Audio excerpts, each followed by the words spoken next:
Good evening, church. I'm greeting you from our gymnasium, which we have reconfigured to use for worship this Sunday, October 25th. And you may be thinking, Pastor, why would you do that? Well, we're at the point now where between our congregation and our Brazilian church partners, we have 5 folks that are COVID positive.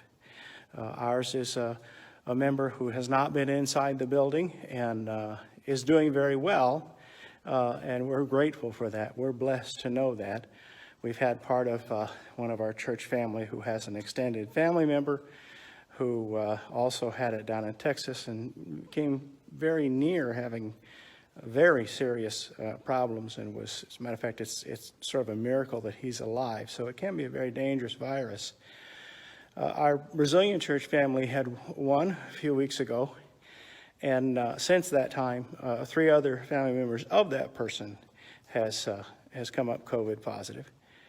And so looking at that and then putting it together with the rest of the numbers in Connecticut, there's been a change in circumstances, and it's time to make a change in policies and practice.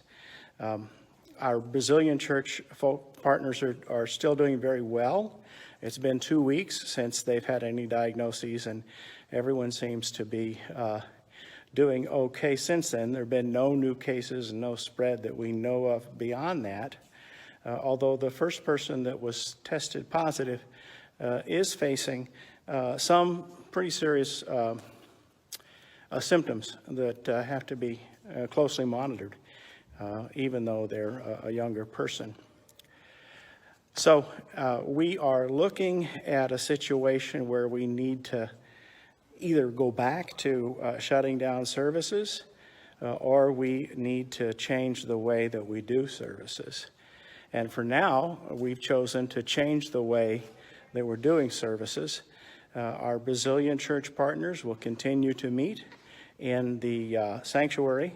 We will move to the gymnasium. Now, the question that first arises is, why are we at Huntington Street Baptist Church in the gymnasium instead of the Brazilian church, because they have more cases than we do? It has to do with containing the spread of the virus. The gym is the safest place for those who are most vulnerable, and those who are most vulnerable are our older adults. We can lock this room up. We can secure it.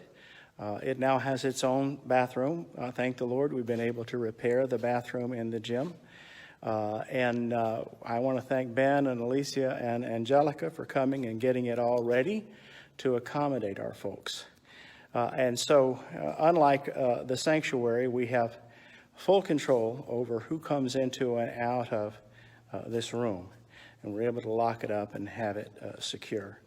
The other thing is that our congregation is almost entirely adults, and our Brazilian church family has a number of children. And you know, with children, no matter how caring and cautious you are, they go everywhere. And so if we bring the Brazilians to the gymnasium, it's very likely that there's going to be movement throughout other parts of the building. Now, if there's movement through other parts of the building later in the week, that means that in the event that some other case comes up, some of our staff could be exposed, or some of our other building users could be exposed.